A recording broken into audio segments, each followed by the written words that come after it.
everyone, and welcome back to another video with me, Country Wood Girl, on this Sam Maloof office chair series, let's call it.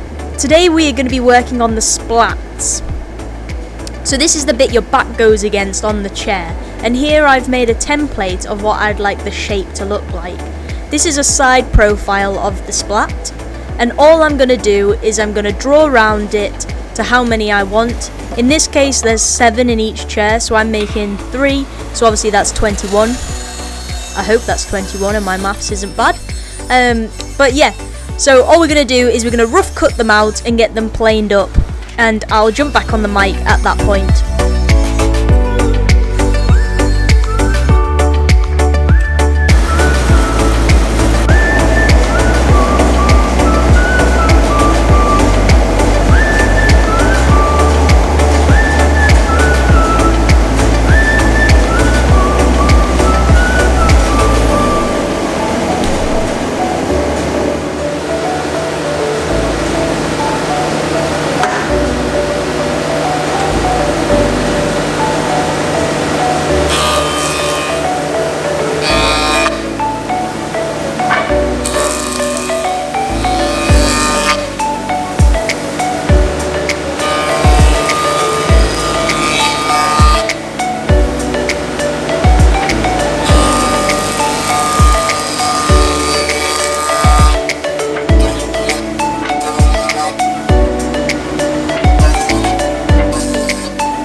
So as you can see here, they're all planed up and into a rough shape. Now the shape is over what I want them to be, because now we are going to final shape them to their correct width or thickness, however you want to see it, on this spindle molder. Again, if you don't have one of these spindle molders, there is other ways of doing this. Originally when I first started making these chairs, I did it all by hand anyway, so you can do it by hand.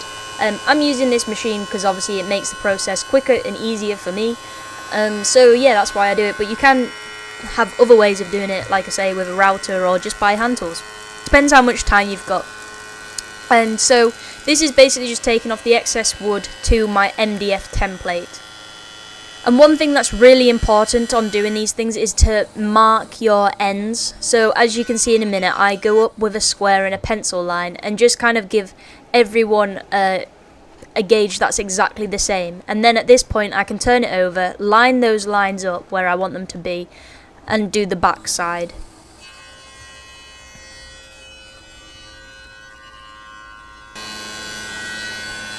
You don't want to get your hands anywhere near this spindle molder, so that's why the jig is done on 2 sides with quite a width in between, just to make it nice and safe. But as you can see, when I take all these clamps off, it's a really nice shape.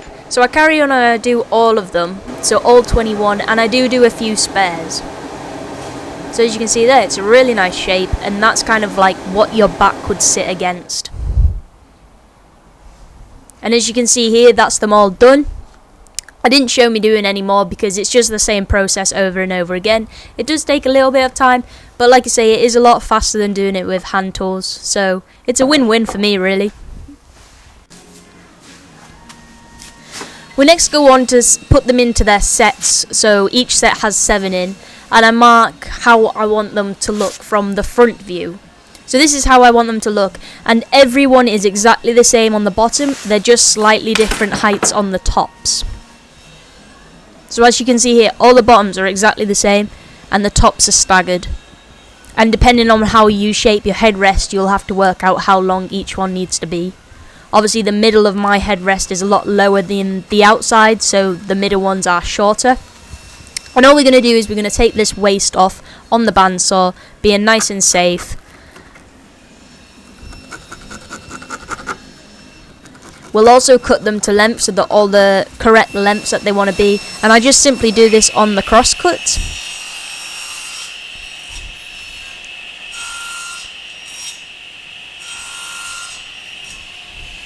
So as you can see, that's the bottom cut, and then we're getting rid of the waste on the bandsaw. I just want to pause the video here. Well, I'm not going to pause it, I'm just going to talk over the top like I am. But I just want to say a massive thank you for all the support on this Sam Maloof office chair journey that I've been doing. If you do like this video, please do hit that thumbs up button, because I really appreciate it, and it encourages me to do more filming of the projects that I make. And if you wouldn't mind sharing it with your friends and family, that would be even better. So thank you very much for all your continued support. I really appreciate it.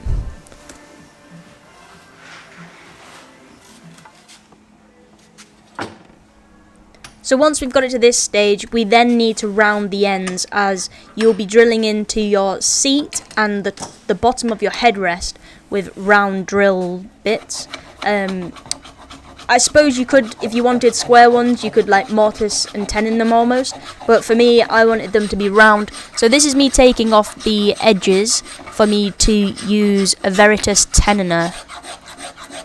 It's essentially just a great big pencil sharpener, I like to see it as, because you'll see in a minute how it works. But all you do is you slot it on. This is what I'm talking about now. This is the big pencil sharpener, I like to call it, and it is by Veritas. I do really like it, it's really good. And so all you do is you start slowly turning it, and it essentially just cuts like it's cutting a pencil. It gives it a slight taper. I make my tenons 20mm long.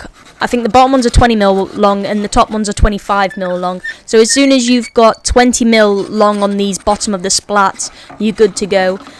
So they do bottom out slightly, so you do have to keep using a spoke shave to try and take off those edges, so the sharpener will keep going down to the desired length. So as you can see here, I must have gone 20mm down, and I was really happy with it. You then repeat the process on the top. Again, just taking those edges off and then using the tenoner to take it down to a nice round tenon. It really is just like a pencil sharpener. Even the shavings, look at it. It's great. I actually really loved doing this part. Even though I was doing 21, which does take its time, I do find it was really fun. So yeah, enjoy the little things.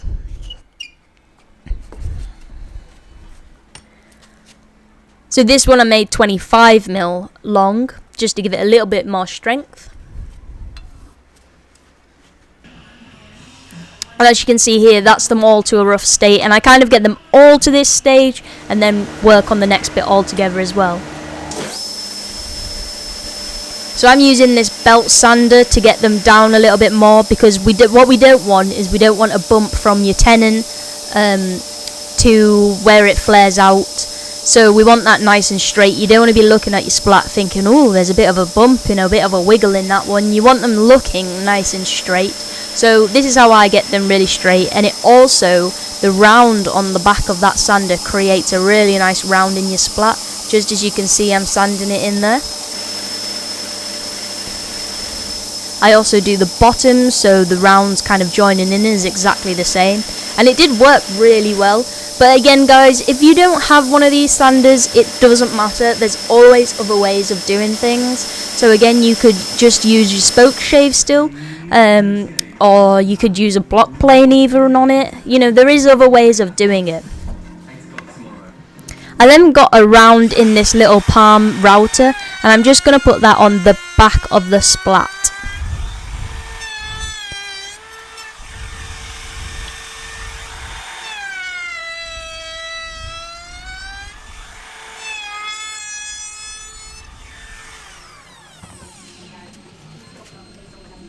So as you can see, that's the round put on the back. And all we need to do now is we need to blend that round into our tenon rounds. I hope this is making sense. It makes more sense when you're actually doing it to how it needs to be. All I would say though is take your time, keep checking for bumps and lumps and anything that might not be quite right and get it right while you're at this stage. It's so easy to be like, ooh, that'll do. But actually the reality is you need it absolutely top notch. If you're going to go to the effort of making this chair, you want it absolutely brilliant. So don't go in with the mindset of, oh, that will do. You want it to be, that is the best I can do. And I kind of have that mental attitude on nearly every project I make. I like to be able to think that I put my absolute all into it and there was nothing more I could have done to make it better. So I'm even using a block plane at this stage just to make sure there isn't any bumps in it, and going back to spoke shaves. And then there is one bit I missed to film, which is hand sanding them, which takes a long time. However, I must have been enjoying it so much I obviously forgot to click record on my camera.